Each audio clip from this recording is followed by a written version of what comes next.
Today's topic is kidney.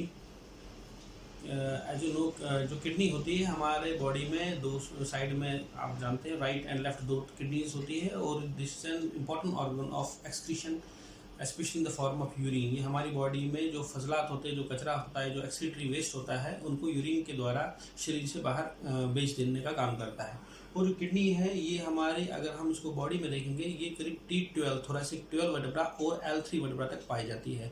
Lumbar 12 thoracic vertebra से लेकर के 3rd लंबर वर्टेब्रा तक इसका साइज होता है। और ये बीन शेप्ड होती है, बीन माने राजमा की तरह होता है इसका शेप, और ये लंबाई में। और जो हमारा जो किडनी है, अगर हम किडनी देखेंगे, जो राइट किडनी होती है, राइट किडनी लेफ्ट किडनी की बनस्पत थोड़ी नीचे होती है। रीज़न उसका है कि राइट किडनी के ऊपर लिवर होता है, जिसकी वजह से इसको नीचे प्रेशर दे देता है, जिसकी वजह से इसका इसकी जो लेंथ है वो तो बराबर होती है, लेकिन जो इसकी पोजीशन है वो थोड़ी डाउन होती है। और किडनी जो होती है ये रेट्रोपेरिटोनियल कही जाती है। रेट्रोपेरिटोनियल मीन्स कि ये हमारे पेरिटोनियम के पीछे पाई जाती है। और इसमें अगर हम देखेंगे किडनी में, हम टिश्यूज़ की बात करते हैं, टिश्यूज़ के एतबार से देखें तो इसमें 3 तरह के टिश्यूज़ होते हैं जिसको कवर करते हैं। ऊपर से लेकर नीचे की तरफ अगर हम देखते हैं तो सबसे ऊपर होता है इसमें रीनल फेशिया, उसके बाद नीचे रीनल एडिपोज टिश्यू होता है। रीनल फेशिया इसको ढकने का काम करता है, नीचे एडिपोज टिश्यू होता है। एडिपोज टिश्यू फैटी टिश्यू कहते हैं, जो इसको इंजरी से बचाता है, किडनी को बचाता है इंजरी से। जैसे हम जंप करेंगे, चोट लग गई, उछला कूदे, तो ये इसको कुशन का काम करता है एडिपोज टिश्यू। उसके बाद नीचे रीनल कॉर्पसल स्टार्ट होता है। और जो रीनल कॉर्पसल्स है, रीनल कॉर्पसल्स के स्टार्ट होने के साथ साथ ही किडनी की एक्चुअल शुरुआत स्टार्ट होती है कि किडनी का अंदर का जो अपना जो टिश्यू है वो स्टार्ट हो जाता है।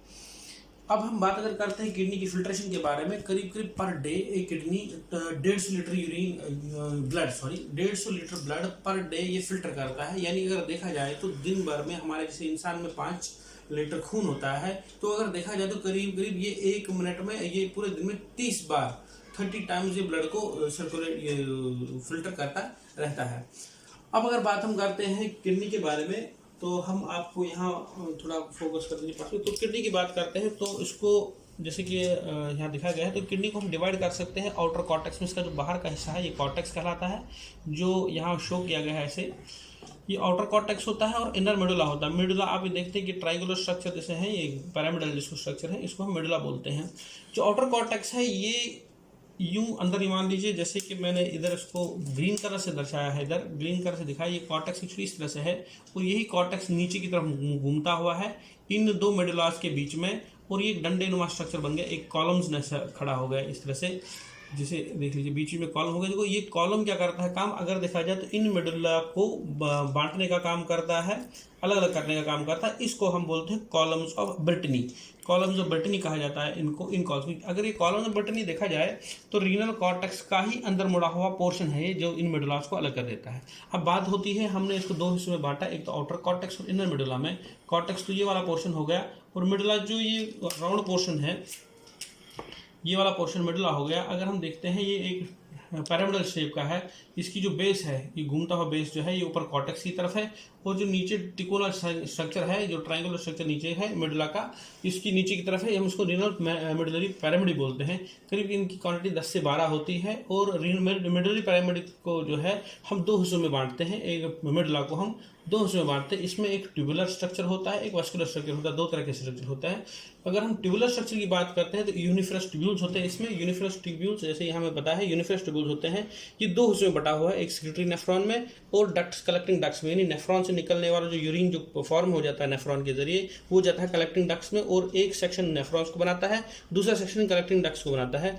जो कलेक्टिंग डक्ट्स है, यानी कि जो नेफ्रॉन, आपने नेफ्रॉन का स्ट्रक्चर देखा ही होगा, नेफ्रॉन करीब इस तरह का स्ट्रक्चर में, अगर शॉर्ट में दिखाऊंगा, कोई लंबा लूंगा नहीं मैं इसको यहाँ, तो ये है कलेक्टिंग डक्ट, इसको हम कलेक्टिंग डक्ट बोलते हैं। नेफ्रॉन का तो ये हिस्सा पोर्शन है, नेफ्रॉन का पोर्शन है, ये जाकर कलेक्टिंग को, इसमें 2 सेक्शन बन गए, एक सेक्शन को सेक्रेटरी नेफ्रॉन का ये वाला हो गया, और दूसरा सेक्शन ही कलेक्टिंग डक्ट का। तो कलेक्टिंग डक्ट्स बहुत सारे मिलकर के पेशाब को कलेक्ट करते हैं, यूरिन को कलेक्ट करते हैं, और यूरिनरी पेल्विस में डाल देते हैं। ये पेल्विस है, ये सारा हिस्सा पेल्विस, यानी कि किडनी का ये वाला पोर्शन, इसको हम पेल्विस बोलते हैं कि this portion is called pelvis को। इस पेल्विस में ये अपने यूरिन को डालता है। ये छोटे छोटे नेफ्रॉन्स या छोटे छोटे कलेक्टिंग डक्ट्स मिल करके डक्ट ऑफ बेलनी क्या बनाते हैं। और जो डक्ट ऑफ बेलनी होते हैं, छोटे छोटे नेफ्रॉन्स की जो कलेक्टिंग डक्ट्स मैंने आपको दिखाया, जैसे ये कलेक्टिंग डक्ट है, दूसरा, तो ये सारे मिल करके एक डक्ट ऑफ बेलनी में बनाते हैं, जो कि एक माइनर कैलिक्स में खुलता है। माइनर कैलिक्स मैंने यहाँ पर दिखा है आपको, जो ये वाला पोर्शन है, यहाँ पर मैंने इसको ब्लूइश ग्रीन पोर्शन बना दिया, ये वाला माइनर कैलिक्स कहलाता है। और ये थोड़ा सा निकला हुआ हिस्सा है, जो बड़ा हिस्सा है, इसको हम बोलते हैं मेजर कैलिक्स को। ये सारे जो कलेक्टिंग डक्ट जाकर के अपने यूरिन को माइनर कैलिक्स में दे देते हैं। किसके द्वारा? इनको बोलते हैं पेपला। पेपला के जरिए इनको इनमें डाल देते हैं। ये तो हो गई हमारी, अगर हम करते हैं किडनी की नॉर्मल स्ट्रक्चर का बात, ये है, ये क्रॉस सेक्शन ऑफ किडनी है जो मैंने यहाँ बनाया है। तो इसके अलावा किडनी में क्या होता है, एक तो हो गया यूरिन कॉर्टेक्स और हो गया मेडुला, और होता है रीनल साइनस बोलते हैं इनको। रीनल साइनस वाला पोर्शन है जिस पोर्शन में आप देखते हैं सारे ये रीनल पेल्विस भी इसी में शामिल है। रीनल आर्टरी भी घुसती है। मेरे पास रेड कलर ना होने की वजह से, क्योंकि यहाँ इस टाइम लॉकडाउन चल रहा है, जिस वजह से रेड कलर अवेलेबल नहीं हो पाया मुझे।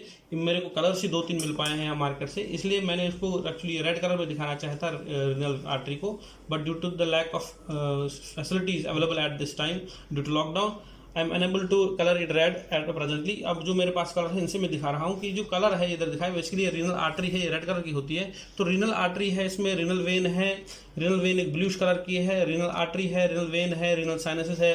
ये पहले से सारे मिला करके हम इसको रीनल साइनस बोलते हैं, या इसको हम हाइलम भी बोलते हैं। हाइलम, HILUM, हाइलम बोलते हैं। जिसके ये हाइलम किडनी का वो पोर्शन है। अगर हम किडनी यहाँ पर मैं ड्रॉ करूँ, यहाँ पर एक्चुअली क्या स्पेस भी नहीं है, ये बोर्ड भी बड़ा मिल नहीं पाया, इसकी वजह से this is the portion of hilum, यानी कि जो पोर्शन किडनी में जहाँ पर ये सारी ब्लड वेसल्स, आर्टरीज, वेन्स जो निकलती हैं, दाखिल होती हैं, दैट पोर्शन हाइलम कहलाता है।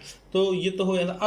अब हम करते हैं, अगर हम इसकी एक बात करते हैं फिल्ट्रेशन की, कि फिल्ट्रेशन एक नेफ्रॉन में कैसे होता है, यानी किडनी में फिल्ट्रेशन। तो सबसे पहले क्या होता है, जो हमारे हार्ट से निकलता है एयोटा, एब्डोमिनल एयोटा जिसको हम बोलते हैं, एयोटा के जरिए रीनल आर्टरी पैदा होती है।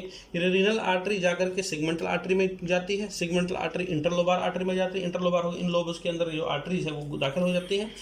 इंटरलोबार आर्टरी आर्क्यूएट आर्टरी में चली जाती है। आर्क्यूएट आर्टरी जो पैरामिड्स है, रीनल पैरामिड दिखाया है मैंने आपको, इन आर्टरी इन रीनल पैरामिड्स के चारों तरफ से चली जाती है। और इसके अलावा कुछ आर्टरी होती है जिसको हम कॉर्टिकल आर्टरी बोलते हैं, कॉर्टिकल रेडियल आर्टरी बोलते हैं, जो कॉर्टेक्स की तरफ होती है।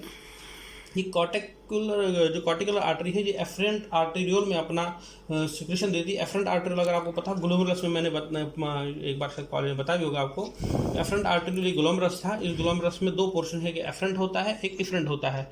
एफरेंट पोर्शन में चला जाता है, यानी कि ग्लोमेरुलस के एफरेंट पोर्शन में इसका जो कॉर्टिकल आर्टरी है अपना ये ब्लड इस एफरेंट आर्टेरियोल में देता है। एफरेंट आर्टेरियोल से इफरेंट में चला जाता है। इफरेंट के बाद ये छोटी कैपिलरी में बढ़ जाता है। जनरली बॉडी में क्या होता है, जब आर्टरी से ब्लड आता है वो वेन में चला जाता है, बट यहाँ पर कंडीशन चेंज हो जाती है। यहाँ आर्टरी का ब्लड छोटी छोटी कैपिलरी में बढ़ जाता है। ये एफरेंट से होते होते छोटी छोटी कैपिलरी में जाता है। कैपिलरी फिर उसी तरह से, जिस तरह से हम आर्टरी घुसी और कॉर्टिकल आर्टरी तक हम पहुंचे, एफरेंट से इफरेंट तक, और इफरेंट से फिर हम कॉर्टिकल रेडियल वेन कहलाती है। कॉर्टिकल रेडियल आर्टरी जैसे कहा, इसका उल्टा हो जाता है निकलने का तरीका। यहाँ से ब्लड घुसा और यहाँ से कॉर्टिकल रीनल वेन के जरिए, फिर आर्क्यूएट वेन के जरिए, फिर उसके बाद इंटरलोबार वेन के जरिए, और उसके बाद right and left renal vein, और ये इन्फीरियर वेन के बाद में अपना सोल्यूशन दे देता है। इस तरह से हमारा यूरिनल सर्कुलेशन भी कंप्लीट हो गया कि किडनी किस तरह से अपना सर्कुलेशन करती है। फिल्ट्रेशन कैसे होता है वो आपको मैं शॉर्टकट में बता सकता हूँ यहाँ पर, कि फिल्ट्रेशन का प्रोसेस नेफ्रॉन से स्टार्ट हुआ, और नेफ्रॉन में जो फिल्ट्रेशन प्रोसेस वो एब्डोमिनल एयोटा से स्टार्ट हुआ, जो रीनल आर्टरी से होते हुए, जो मैंने आपको ये चेन दिखाया है, इस पे इस ऐसे होते हुए ये जो ब्लड होता है अल्टीमेटली वेन्स में चला जाता है, जो कि फिल्टर हो चुका होता है। तो इसके साथ हमारा आज का टॉपिक किडनी के से संबंधित खत्म हो गया। Next topic will be nephron. Thank you.